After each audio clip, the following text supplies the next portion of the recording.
And my mother noticed that and said, you know, Donna, maybe you'd be interested in something like interior design. And people flocked from around the world to come and see it. Like, this is how visionary that project was. We had people coming from Hong Kong, from the Netherlands, from, you know, all over the world to see this cultural trail and see what it was about. Were these city planners that were coming over? Or, and you said we need to slow cars down. I'm like, yeah.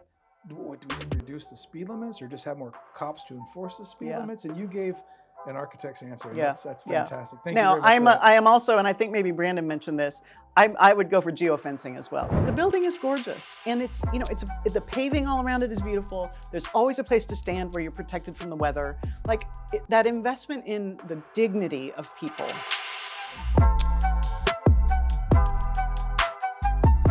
Welcome to the On Center podcast. In this episode, we welcome Donna Sink, an Indianapolis architect known for her sharp wit and her commitment to good design for everyone in the community.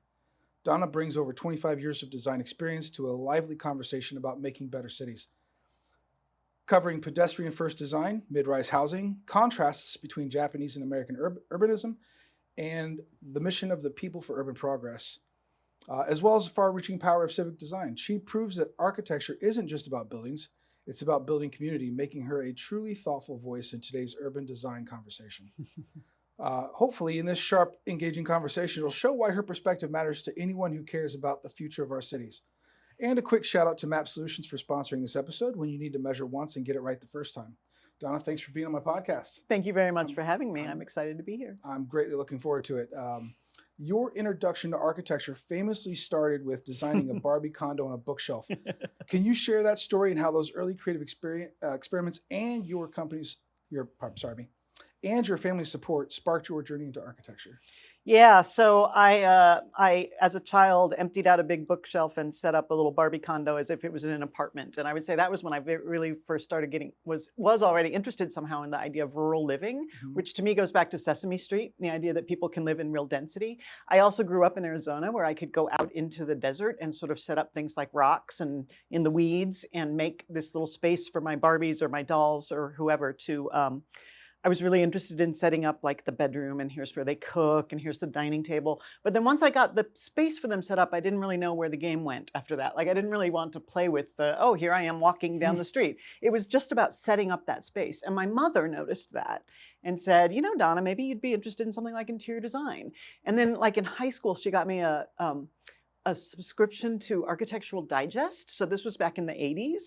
And I liked Architectural Digest because I liked looking at the apartments and the you know, the interior design and stuff. But I also had this real sense that it was like rich people designing rich people houses, right? Okay. And when I went to architecture school, I quickly came to understand that there was a lot more to architecture than just making pretty interior spaces for wealthy people. And that's kind of where my path has gone ever since. So did I catch that right? You grew up in a rural? I'm sorry? You grew up in a rural environment? No, I grew up in Arizona, in the suburbs, very suburban environment. Suburbs, okay. But where I grew up, we were still, again, on the sort of the edge of the expanding suburban sprawl. And so I could go out into the desert I rode my bike a lot as a kid. I would ride 5 miles out into the desert and play with my friends. You know, explore houses under construction. I think most kids did that back in the 80s too, 70s and 80s. And so it wasn't super rural, but there was the access to unbuilt land at that point for me where I grew up. I did not, however, grow up anywhere with any kind of urban environment. And like Sesame Street was a huge impact on me. And when we would travel, when my family would travel and we would go to a more urban environment, I always was really intrigued by that. I loved alleys from a young age. I loved alleys. I loved density. So I think I really kind of got that best of both worlds as a kid growing up. Any idea why you were drawn to that? I do not know. I mean, beyond Sesame Street, I really don't know. I feel because Sesame Street came on the air when I was 2 years old. So I really grew up under Sesame Street. And something about that idea of sitting on the stoop and having your friends be able to walk by and walking to the store to get a piece of candy, that just appealed to me from a really young age. And I could not do that in my very suburban environment that I grew up in. Suburbs are not very walkable. Yeah, exactly. Yeah, I live in the suburbs now. Yeah. Me and my wife, we want to move to somewhere walkable, like Carmel Midtown, Mass Avenue, something like that. Yeah. Just because as a photographer, which is my history, the suburbs are boring. Yeah, there's just not enough to see. There's not enough variation, and I think that was the thing with um, with with Sesame Street and with my interest in rural environments. That yeah, I like that diversity. You never knew who you were going to bump into. As a kid, also growing up in Arizona, my mom was a nurse and she worked at the hospital downtown, and I would go down on in the summers and spend the afternoon just hanging out downtown. And walking in the neighborhoods, I started to see things like, and this is in some ways a desert topology, to go and find like a gated courtyard, to walk past a walled environment and see a gate with a little view into a beautiful courtyard that looked like a really cool place, but you couldn't quite get to it. And that was something that really intrigued me as a young aspiring architect. So you were inspired from a kid's show. That's pretty cool. Yeah, I knew I wanted to be an architect since I was very, very young. Well, since then, you've worked in major cities like Philadelphia and, of course, Indianapolis, which you once jokingly called soul-suckingly boring. Yep. I mean, it was called Naptown at one point, but also a place where one person can have a big impact. Yeah. How have your experiences in different cities shaped your approach to architecture and urban design? And when you answer that question, can you share an example of something you've been able to accomplish in Indy's smaller community that might not have been possible in a larger city? Yeah, so I moved to Indianapolis in 2005, so that's going on 21 years ago. This will be the longest I've ever lived in one place. I've lived all across the country: Portland, Oregon. Yeah, I have Chicago briefly, Philadelphia. I've lived all over. And I think I said Indianapolis was soul-suckingly boring back shortly after I first moved here. I will say I moved to Philadelphia right out of grad school. And in Philadelphia, right downtown, living right downtown in Philadelphia, walking to work every day, taking the bus when I moved to a different location, taking the subway a little, really understanding that idea of living in a small and very dense, large-scale city, a small apartment in a very large city. And I just loved that, again, that sort of diversity. And ability to move around without having to have a car, ability to see all kinds of different people when I rode the bus every day, or Philly has a great trolley system. And I think moving to Indianapolis, I suddenly became car dependent. When we moved to Indianapolis, we first landed in Broad Ripple because I wanted to be able to walk somewhere. Sure. So I was like, Broad Ripple at least, and at that point I had a young child, so we wanted a yard for my son to be able to run around in. But we also wanted to be able to walk. And that first year we lived here, after moving from 10 years in Philly, we walked up to Basbo Pizza every Friday night. That was like our thing. That was our schedule. Walk to Broad Ripple, go to Basbo, maybe hit somewhere and get something for dessert. And that was just really important to me, that you could walk to places. So I was very happy to raise my son in a somewhat urban environment where when he became a little older, he could ride his bike to school and he could walk to Broad Ripple and do things. So again, I moved to Indianapolis to over 20 years ago. And at that time, and this ties into my work with People for Urban Progress, or PUP, the nonprofit I work with, there was not a lot going on in terms of urban design and focus on the public urban spaces of the city of Indianapolis. We were still very much, building the sports program. So expanding the convention center, building the new Lucas Oil Stadium, and there was not a lot of focus on the sort of daily walking experiences of people in the city of Indianapolis. So I hit Broad Ripple because that gave me a place where I could walk. I would do little treks up to like Zionsville, because you could walk on the Zionsville Main Street, right? But downtown Indy did not have a lot happening. And at that time, so I said at that time, that you could have a big impact here because not many people were thinking about the urban design experience of the built environment in Indianapolis. So on that side, it was sort of small grain scale of what's it like to walk on a nice paving pattern versus, bad asphalt. So when I became involved with People for Urban Progress, we were able to make some noise, basically. Let's say we made some noise. People for Urban Progress did the first ever parking day in Indianapolis. Are you familiar with parking day? That was a thing back in the 20s back in the 20s. It's not that long ago. That was a thing back in the early 2000s, 20 years ago, when folks would go into a metered parking space and plug the meter for 3 hours and then set up a little mini park in the space, sort of showing how we could use, asphalted space as a little place where people could get together. So Pup put down uh, the green fake turf and some little benches and had a little water feature and did that in a parking space on the circle in downtown Indy. This was 20 years ago. And if you look now, we have Spark on the circle, right? Spark is an amazing pedestrian-focused, walking environment where people can see each other, connect to each other right on the circle in downtown Indy. And 20 years ago when I arrived in this city, something like that would never have been accepted or allowed, or people would have just thought that was crazy. So a little group like Pup, and Pup did not work on Spark. That is Big Car Gallery, who is also a leader in thinking about the built environment of Indianapolis. Pup was able to make some noise with doing things like parking day, with doing things like having a little sort of mini competition for what kind of banner should we have on this building if there's going to be banners here. And I can talk more about Pup. I know that's a question later in the list that we'll get to. But we just started talking about convening public conversations about what is the built environment in Indianapolis now and what could it be, based on looking at a lot of our peer cities. So looking at Nashville, looking at Lexington, Kentucky, looking at other places and saying, what else could we be doing better here? Interesting. When you were going through all that, it kind of reminded me of a previous conversation I had with another podcast guest about what future cities or what this city might look like in the future after self-driving cars. Yeah.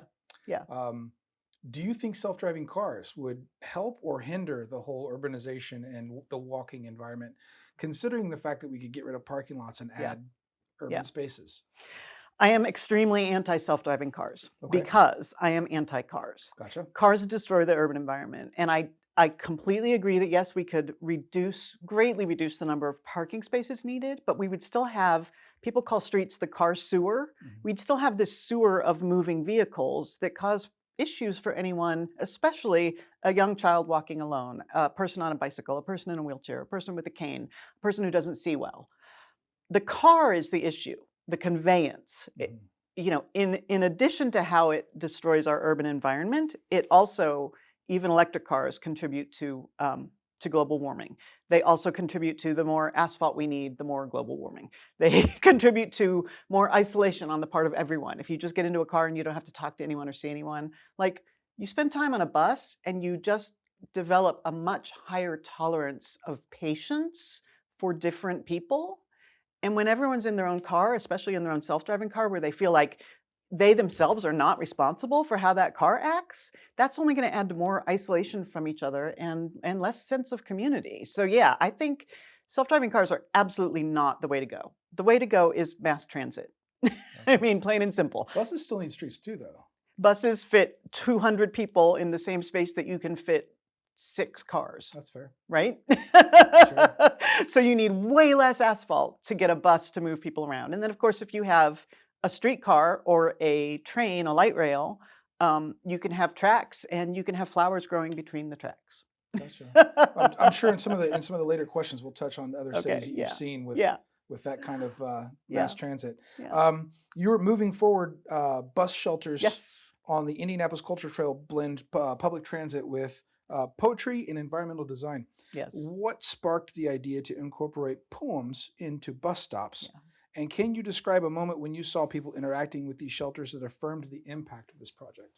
So the project moving forward came about in as the cultural trail was just getting under construction. And I have to give full credit to everyone else on this project. Mindy Taylor Ross was the curator who approached me, and Brian Payne, who was really the visionary behind the cultural trail. He changed the face of Indianapolis. His impact it's immeasurable how much Brian Payne contributed to improving the built environment in Indianapolis. The cultural trail was this idea that when it was presented to people, everyone said, that's just crazy. That'll never happen. Very importantly, Brian did not, and the cultural trail did not initially seek any kind of public funding. It was all privately funded. Wow. That was really important because that way you couldn't have people say our tax dollars shouldn't be paying for these nice brick pavings, which, I would argue that we should be paying for nice quality brick pavings, but that's a different conversation. So the cultural trail initially did not take any public funding. When the 2008 real estate crisis hit and they had the federal government made shovel-ready projects able to receive funding, the cultural trail went back and said, we are in fact shovel ready. And they were. They already had, Rendell Ernstberger did all the landscape design. They did an amazing job on it. And so at that point, the cultural trail took a little bit of public funding. But once the cultural trail opened, after years of naysayers saying, this is ridiculous, it's a pie in the sky idea, as soon as it opened, people loved it. And people started using it, and people flocked from around the world to come and see it. Like, That's this is cool. how visionary that project was. We had people coming from Hong Kong, from the Netherlands, from, all over the world to see this cultural trail and see what it was about. Were these city planners that were coming over, Yes, city planners, the mayor's conference for neighborhoods did a visit, like people that were involved in the urban design world, exactly. Gotcha, okay. So I was approached by Mindy Taylor Ross, who was the art curator for the trail, because we knew that they knew that public art should be a part of the trail. And she really said, this is really her words, Donna, we are incorporating visual artists like sculpture on the trail, but we have been asked if there's a way to get non-visual art involved. And our thought was that we could do poetry. And the other thought was that we might need some bus shelters along the trail. Would you be interested in doing a project that combined bus shelters and poetry? And I was like, that is my dream project. Don't ask me if that's a crazy idea. That is an amazing idea. So it was all really Mindy Taylor Ross's idea that got that started. And we did an outreach competition for the poetry. So poets either from Indiana or who had an Indiana relationship, like they'd grown up here. Mm-hmm. And I think we got about 30 or 50 poems. This was a while ago. And we selected, I think the initial round was 6, and then we added 4 more. I think there's about 10 altogether. And then the poems we selected had something to do with the place. So for example, my favorite of them is the poem by Mitchell L.H. Douglas, which is it's very close to the Arts Garden, close to the Circle. And it is about the rhythm of the feet walking on the sidewalks as people are going back to commute home to work. Mm. So it's about the rhythm of the Circle, the rhythm of life, the rhythm of the sound of the city. And it's just, so we put it right downtown. It's a really beautiful piece. In terms of seeing people interact with them, I've seen people waiting for the bus. And as a architect and someone who's interested in urban design, the idea that a bus shelter or that a bus stop would just be a sign on a pole, that to me is unacceptable as a human species. Like, we should not say, oh, you should wait here and just wait here in the mud where the cars are going to splash you and there's no protection from the sun or the wind or the rain and there's no light and there's nowhere to sit.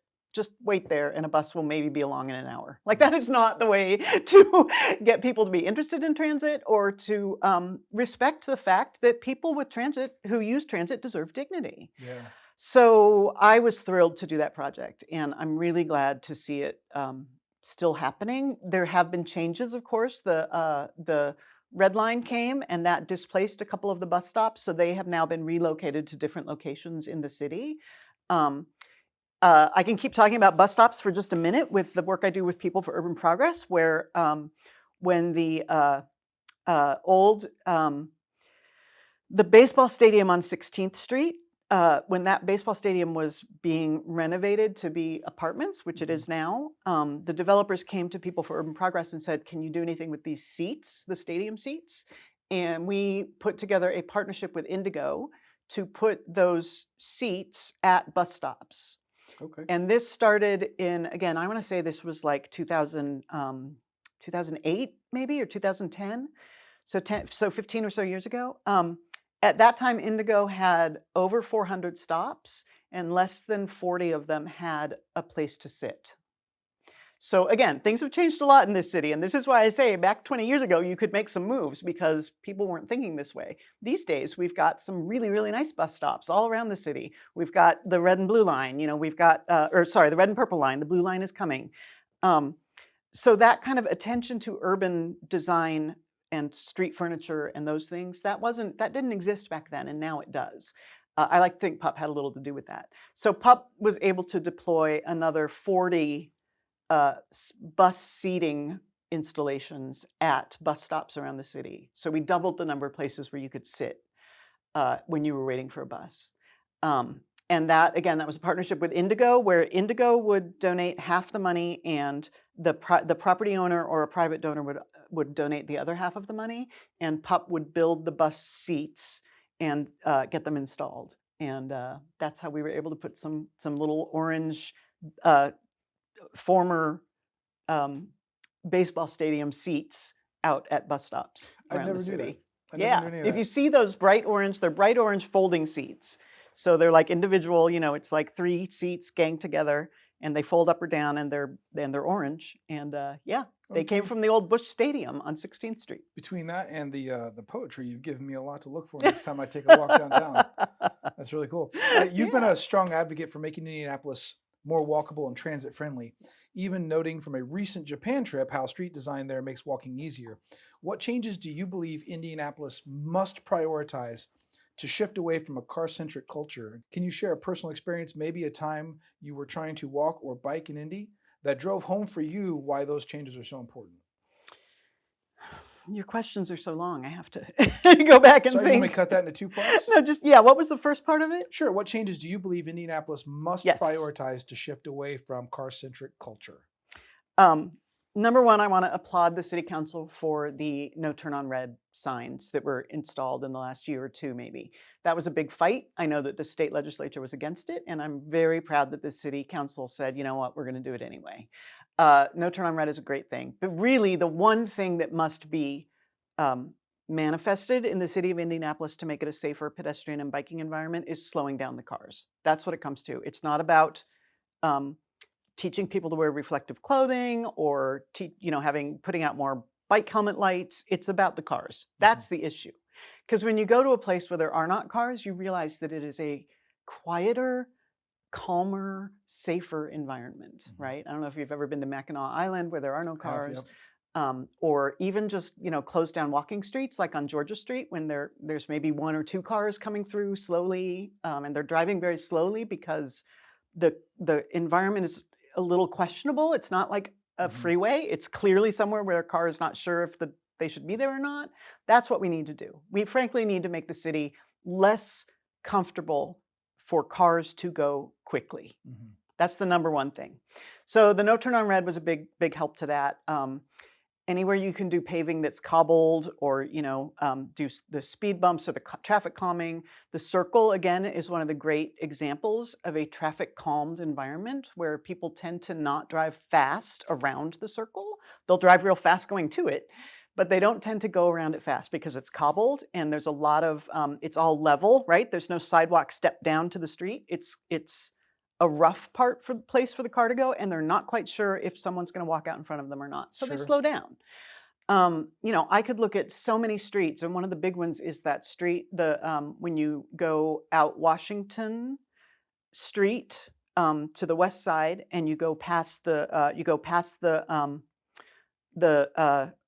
NCAA's Hall of Fame, and past the Indians baseball stadium, and past White River State Park, and over the bridge. I think that street is a 30-mile-per-hour street, but it's like 4 lanes wide, and it's all asphalt, and there's nothing to slow you down, so everyone drives 50 on it. And there's a ton of pedestrians there too. I mean, on game days there certainly are, but so anything where you can slow, and this is a topic, I'm not the one to come up with this. This is a common topic. If traffic designers want cars to go 30 miles per hour, you design the street to be narrow, to have little obstructions, to have neck downs where it gets tighter and they have to slow down. You design the street so it doesn't look like a freeway. And I say all this, I should admit, I say all this as someone who drives a Miata. My Miata is my daily driver. I love that little sports car. I drive it fast when that's appropriate. I drive it quick. I love driving. It's a stick shift. I love driving. But I also really respect the fact that cars are the most dangerous element in terms of urban design, not just people, but also like car signs. How often do you see a bollard or a speed sign or a stop sign or something that a car has hit and destroyed? cars are dangerous, and we have to treat them that way. We have to treat them and operate them as if we really could hurt someone, which we could do. So I want people to just drive safely and smartly and with care for their fellow humans. And I can drive a little sports car and do that. So I know that other people can too. I feel like I don't know how familiar you are with the Carmel area. Yeah. Uh-huh. I feel like Carmel Main Street has done a really good Yes, job of that. absolutely. Absolutely. Especially that area that the Monon Trail runs along that goes Exactly. south of Main Street Yep. to Midtown. Yep. I've driven it several times myself, and I kind of get that feeling like what you're talking Yeah. about. It's kind of Yeah. ambiguous. Yep. Yep. It's a little confusing as a car driver. So you're like, I better be a little careful. And that is beautiful. It's really well designed. Yeah. I mean, I'm not a big fan of this sort of, traditional historic Americana town Main Street aesthetic, but I love what they've done in terms of traffic and the high quality of materials that make people, you also don't want to speed through it because there's a lot to see. So if you're driving a car, you're like, oh, wait, what's that little shop? Oh, what's that window over there? It's something interesting to look at. So that also slows you down. Yeah. I have to really appreciate your answer, because when you first started answering this question, and you said we need to slow cars down, I'm like, do we need to reduce the speed limits or just have more cops to enforce the speed limits? And you gave an architect's answer. And that's fantastic. Thank you very much. Now, I am also, and I think maybe Brandon mentioned this, I would go for geofencing as well. So make it so if you're driving in downtown, your car will not go more than 20 miles per hour. Fair. But I think the better way to do it is in a way that brings joy and gives people, something interesting to look at and help them to feel like they're in a environment that people care about. And because more when you don't, pleasing than speed bumps. Yeah.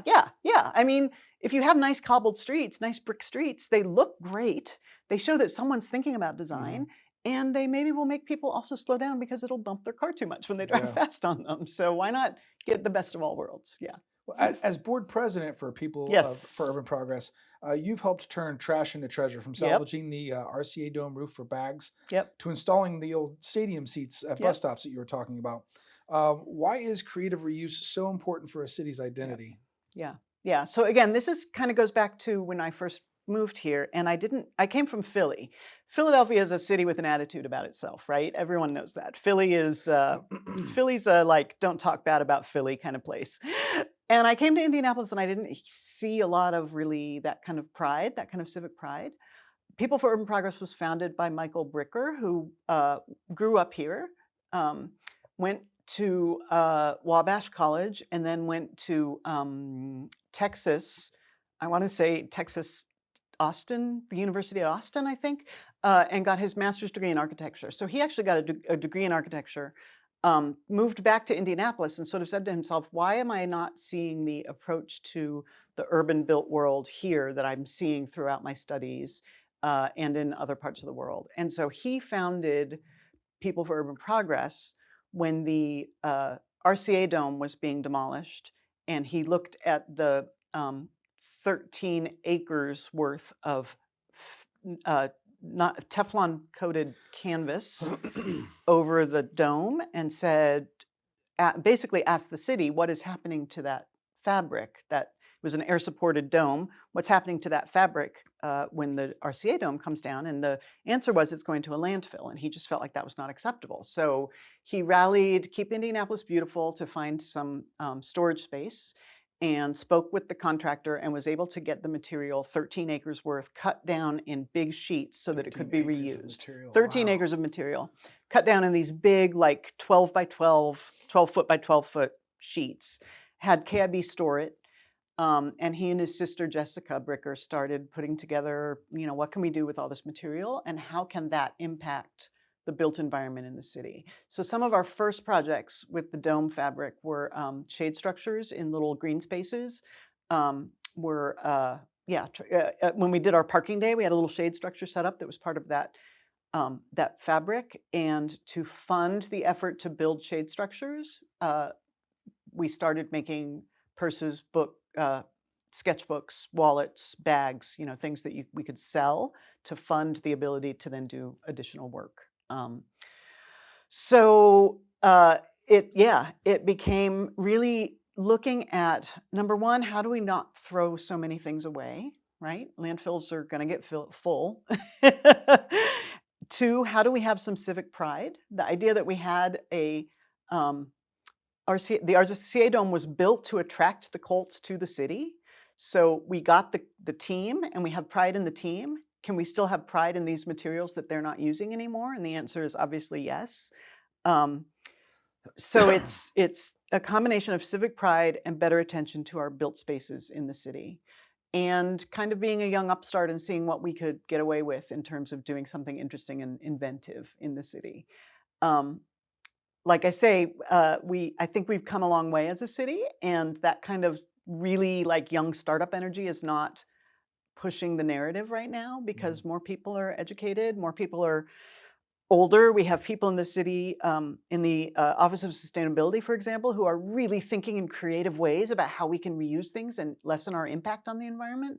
Like those kinds of thoughts were not happening at the city level 20 years ago, but they are now. So yeah, I think people for Urban Progress had some impact on that. Currently, our biggest partnership, and we do partnerships with all kinds of organizations right now, but our biggest partnership right now is with the Speedway. And the Speedway now, they order a lot of banners, right? And I would argue that when you have events happen in a city, banners are a really important part of that. Like, I don't want people to stop getting banners because we're worried about the waste. It is an issue. The more we consume, the more waste there's going to be. But when we had Taylor Swift come to town, did anyone not want to have banners celebrating, have that kind of excitement in the built environment? So I think we want to have things like banners. So the Speedway uses a lot of banners, and they now will only order the banners that can be reused in some way. So there's certain kinds of like nylon banners that they just crack as soon as you take them down. Those are unusable, so they don't order that kind of fabric anymore. They order stuff that we can reuse or that can be reused in some way. Gotcha. So that's a huge impact on the consumption stream, right? And to me, that sort of shows how architecture, urban design, consumption, use, it's all tied together.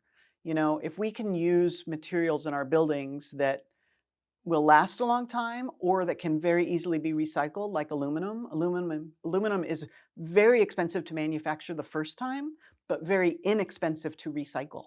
So if we could just use aluminum over and over and over again in new forms, we don't have to keep mining it, right? We don't have to keep extracting it. Sure. And that is part of what PUP is moving towards, is how do we do things where we don't have to constantly use raw materials, but we can actually reuse things or extend their usage so they're not going into the landfill after a week of use. Those are the kind of questions we're asking. Of all these creative reuse projects, is there one that is your favorite or that you're most proud of? I am really, really proud of the bus stop seating. That was a big one, and I'm really proud of it. One that is many people maybe have not seen because it's only on the IUPUI campus, which now I guess it's on the IU campus. The IUPUI campus, when it was built in the 70s, had several parking garages that were clad with these vertical strips of cedar. And the campus, and credit to Adam Teese, who is I think the vice president of real estate for the IUPUI campus, now IU campus.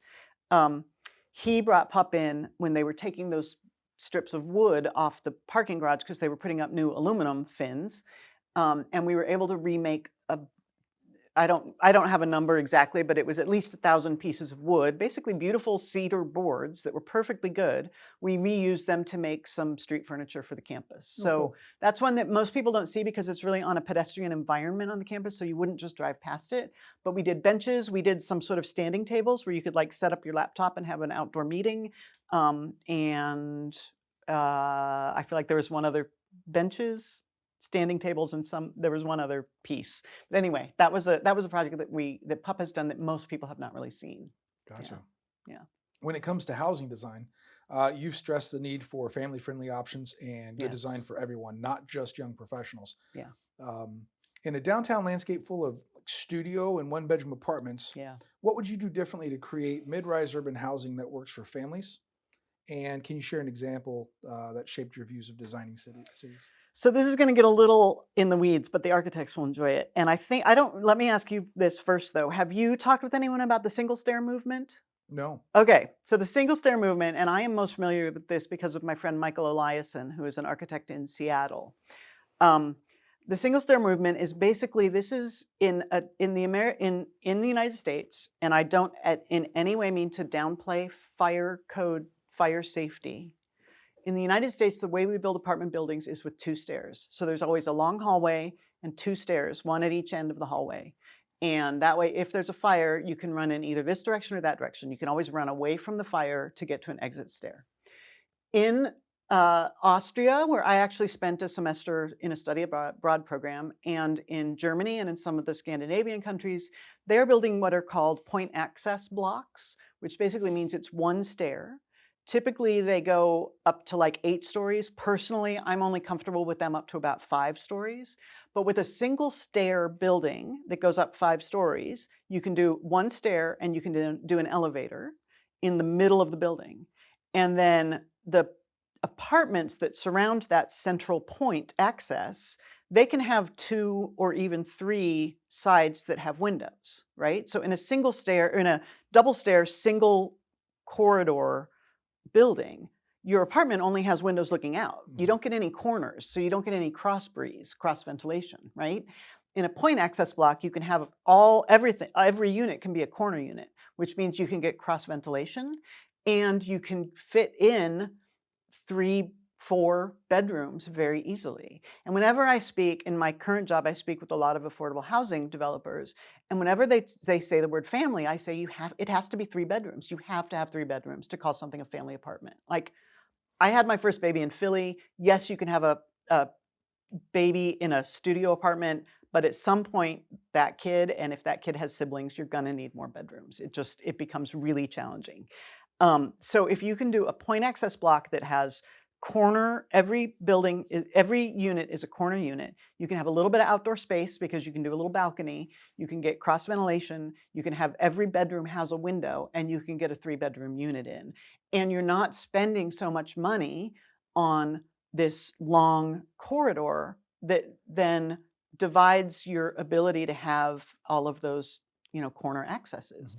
So it's a fire code issue where now Seattle, because of my friend Mike Eliason, Seattle and I think Berkeley and a couple of other cities on the West Coast now have revised their fire code to allow for these point access blocks. And that, again, I don't mean to dismiss the notion of fire safety. It's hugely important to me as an architect, but between sprinklering and fire separation between units and the heights that fire trucks can go to either get a ladder up there or to spray the water hose up there, you can do, I'm very comfortable saying you can do a 5-story building with a point access block. That single elevator and stair will serve maybe 20 units, not 200. But with that point access block, you can also get then these denser buildings that have 3-bedroom family apartments, and you can put them all, separated by a little bit of green space, and then you have a much denser environment than, for example, what we have downtown in Indy right now. Gotcha. So that to me is a change that I could see coming, because like I said, there are other cities in this country that have already changed their building code to allow for those. Gotcha. Yeah. Trying to imagine what that would look like. I've only been in them a couple times, so maybe I'm wrong, but the Riley Towers are very similar to that. The 2 taller ones, 4 corner units. I think hallway. they are. I have never been inside the Riley Towers. Of course, they're much taller than They 5 are stories. much taller. But yeah, I think they may be that way. And they do each have an exterior little Balcony. patio, a little deck, which at Christmas they're all lit up with lights and things, and it's just delightful. Yeah, I think you may be right that those are. I think the single friend's point apartment that I access went to had blocks. at least 2 bedrooms. Yeah, I'm sure it did. Cool. You recently visited Japan. Yes. We talked a little bit about that prior to the podcast, and noticed how differently cities there handle transportation and street design. You observed that the planning makes it easy to get around without a car. Yep. What struck you most about Japanese urban design, and what do you think Indianapolis or any American city, for that matter, could learn from that? The big thing in Japan is the total commitment to public transit. So between the bullet train all the way down to streetcars, they are pretty much everywhere you go in Japan, you can get there by some kind of public transit. but they also have much smaller cars. So even like in downtown Tokyo, right in the middle of the densest part of the city, you have access to a subway station within a couple blocks, but you also have tiny little cars, and they are much more controlled. So there are lots of opportunities where what they call a scramble crossing, where all the car traffic is stopped, and pedestrians just walk wherever they need to walk in whatever direction. And then they stop all the pedestrians, and then the cars can go. Japan also has they have more of again, a commitment to safety in operating the cars. So you just don't see cars going really fast, especially in residential zones. And in most of the residential zones or the retail zones, you see a lot of people on bicycles. One of the things I was really struck by was the number of parents with a young child on the back of their bike, riding them to their daycare or their kindergarten or wherever. That was common. They were everywhere. And even in December, when I was there in December, and it was a little cold out, but they would bundle up that child and put them on the bike. And cars respect the fact that the bike is using the street too. And there's just a different sort of attitude about, how much space you can take up and how to be polite to one another. So, again, the public transit is the biggest thing. And that investment in things like the bullet train and subway stations, where no matter, even if you take a subway train and it becomes a surface train way out into the suburbs of Tokyo, you still have stops nearby enough that you have a 20-minute walk maybe to get to the train station. So you can always get downtown. It's just very, very easy to get around on the transit there. It's so extensive. And the transit is clean, which we just don't see so much of in the United States, which is a cultural difference that would be very hard to address. But everything just feels very clean. And the respect given to people who are walking and people who are biking is really a key piece of that.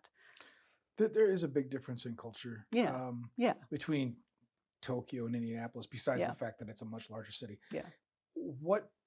There'd be a lot of changes that would need to take place for us to match that. What, in your opinion, would be a first step? Like a massive step, not just changing and having the red line, the purple line, the blue line, but like a major change that would be a first step. Because I think you're also talking about changing the way people think. I mean, that is, to me, probably the main change, is having an attitude of social connection. I talked a little bit before about how I feel like cars are very isolating. Having a social connection and an understanding that everyone is, that we're all in it together. We all need the city to work well. Everything from potholes to public safety to schools, whatever it may be, we are all in it together, and we need it all to work well. And if we really do all want it to work well, there are some certain rules we have to abide by. And in the United States, we're just not really good at we're always good at saying, how can I sneak past this rule? We're a country of rebels. We have been from the beginning, right? Fair enough. But understanding where we can work together on things. And I feel like the place we see this attitude already is in our sports games, in our big events, like when Taylor Swift came to town. When we understand that as a culture, we all have these certain interests that we share.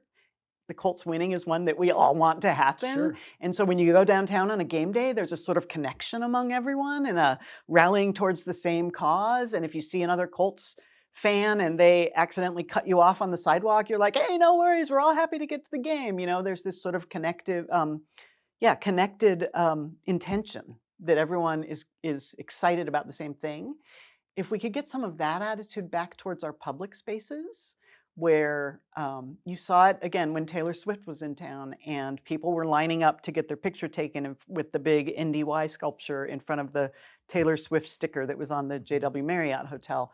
People were patiently waiting in line because they all knew they wanted to get their turn up there getting their picture taken. And so if we had more of that kind of collective agreement about the good things that we all want to happen, I think that would help change the attitude of people a lot.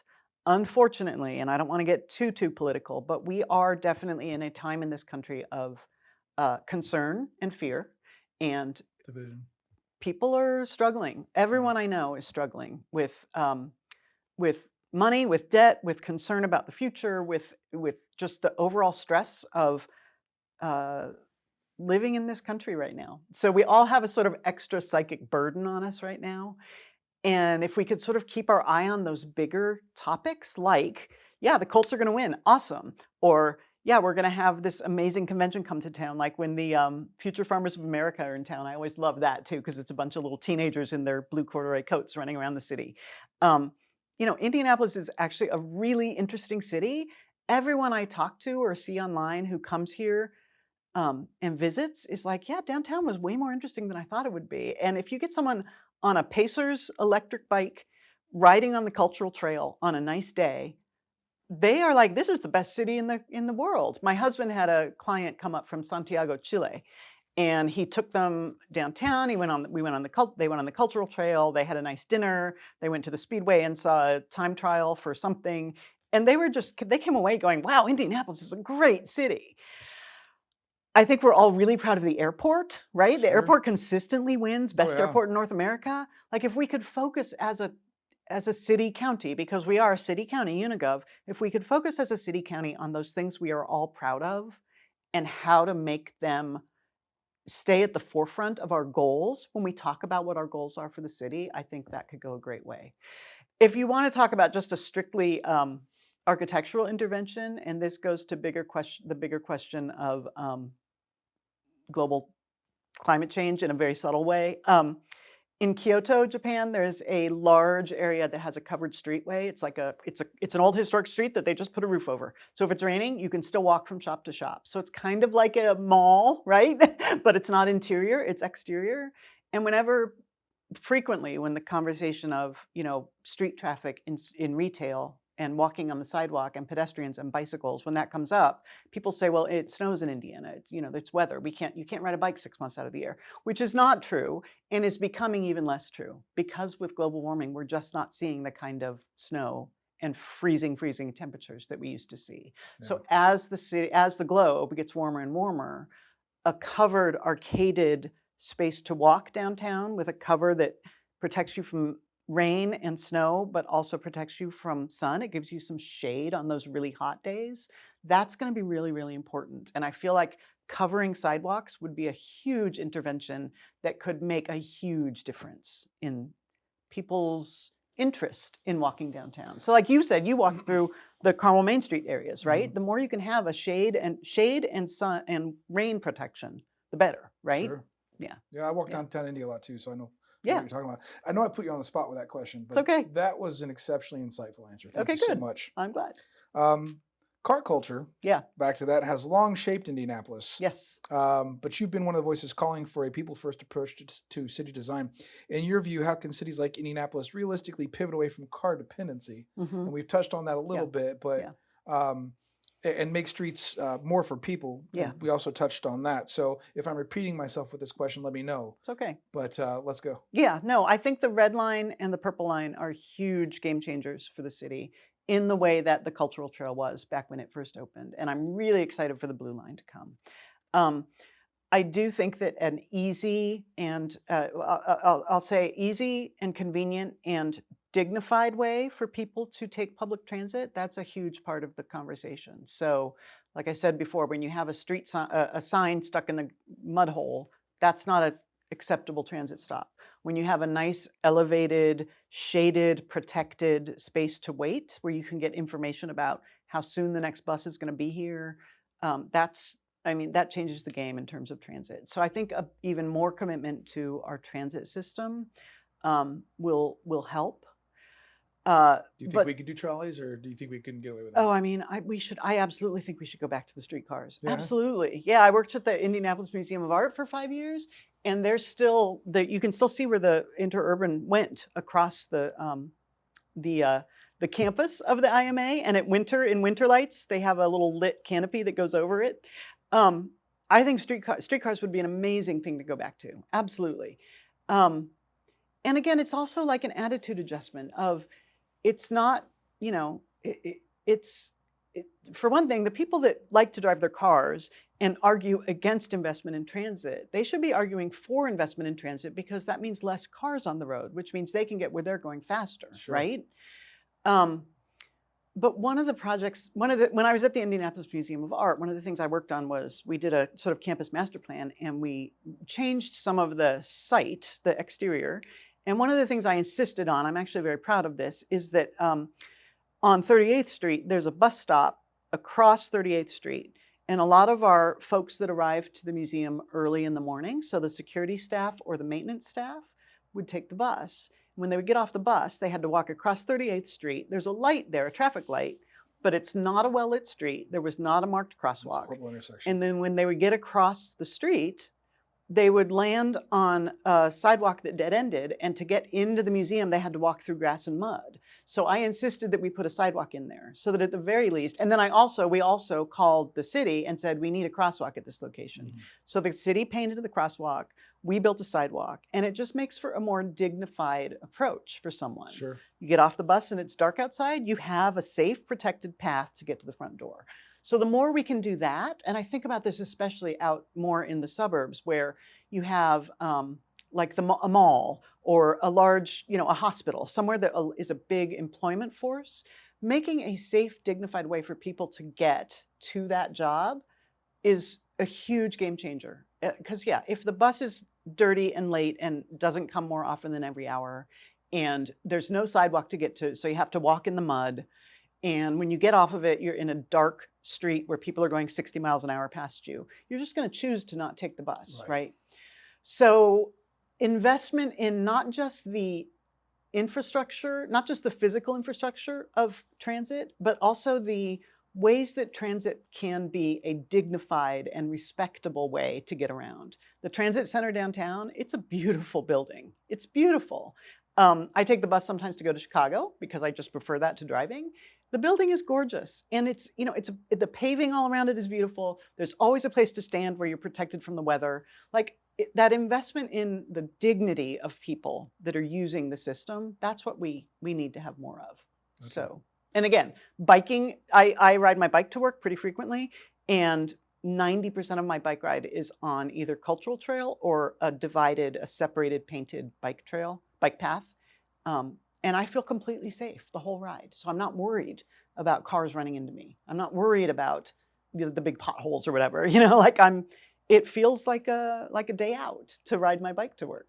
Gotcha. Looking forward, let's go a little bit big picture here. Yeah. What is your big vision for Indianapolis in terms of architecture and urban design?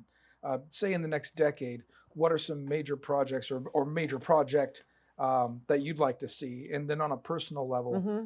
What keeps you inspired to continue working on this with all these hats that you wear?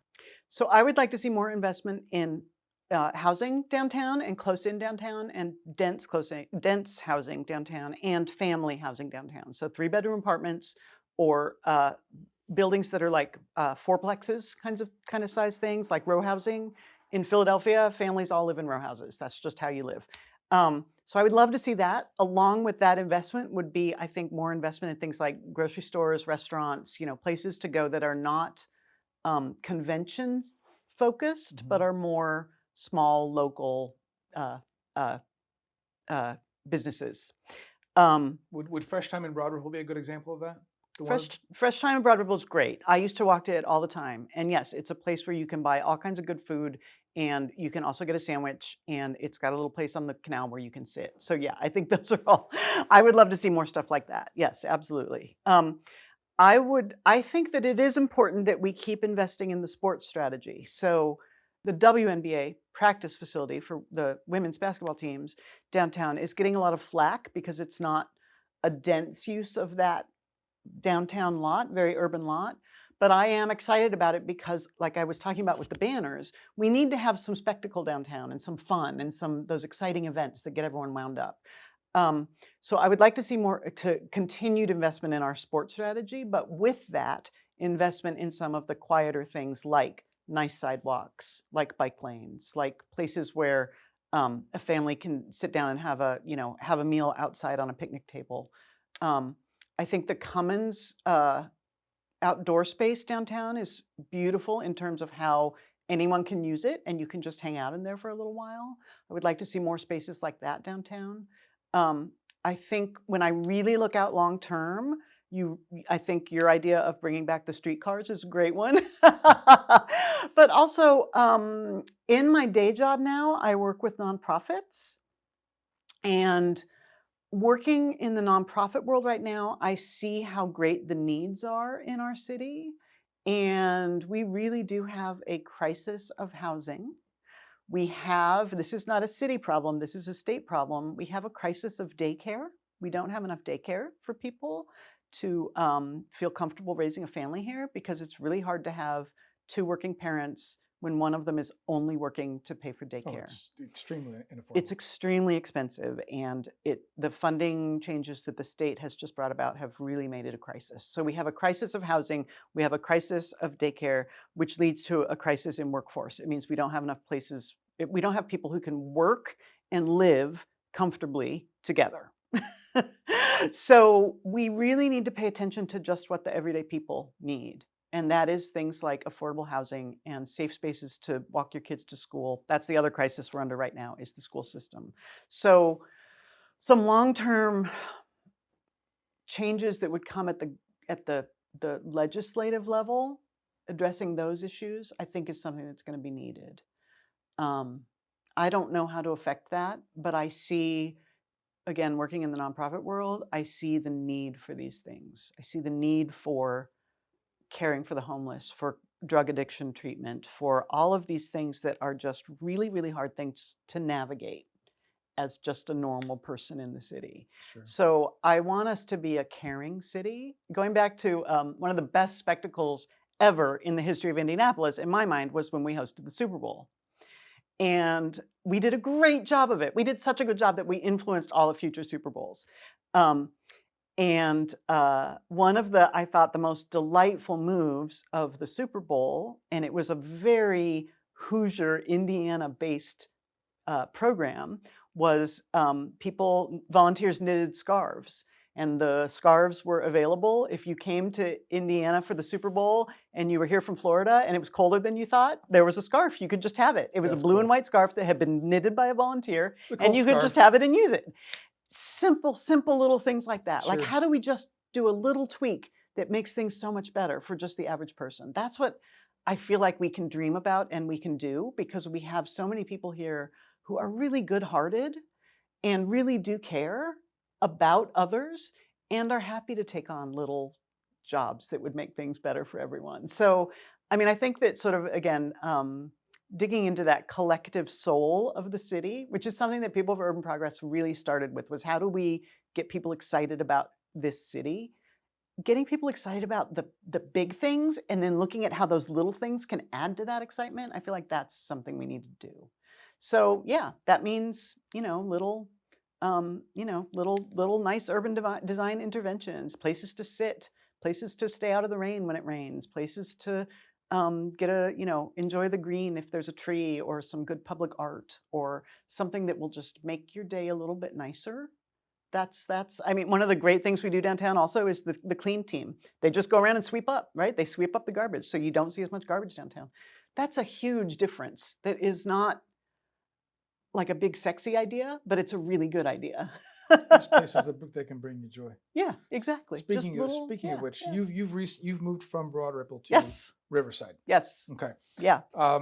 So what's one simple part of your everyday life? Maybe your morning bike ride, a walk through the neighborhood with your family, or a favorite spot you just find yourself returning to that brings you joy and keeps you grounded outside of your work.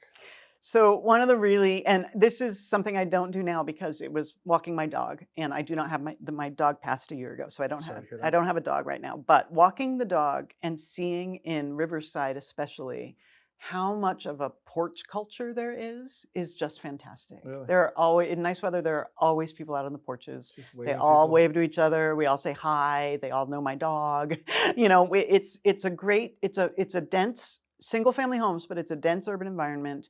And yeah, just walking the dog on the streets and waving to people and acknowledging one another as humans and neighbors is what really does bring me joy. So the substitute for now that I don't have a dog to walk is recently, of course, with the Christmas decorations. Just seeing people, decorate their front porch with Christmas lights. It's a little thing, but it's a part of this sort of collective soul of, let's celebrate something. Let's put up some pretty lights. It brings me so much joy. So kind of, I would say that kind of the like not so underlining, but kind of underlining theme of this whole conversation has really been about community. Yeah, absolutely. Absolutely. That's awesome. I think that's why humans come together. We come together for commerce and for connection and for support of one another. And I love people. I really do. So even in all of our quirkiness and weirdness, maybe that's why I always liked riding the bus, is because I like seeing people that are like, this guy always is carrying this orange bag and I don't know what's in that orange bag. It looks weird, but it's living his life, I really love people. And so having moments of connection with other people, that's what I really love. So great. Yeah. Thank you so much for being on my podcast. It's been a great episode. I hope I didn't talk too much. Oh, no, perfect. I could go on for another hour. I'm sure other people will enjoy this conversation just as much as I have. So again, thank you very much. I appreciate it. Thank you for having me.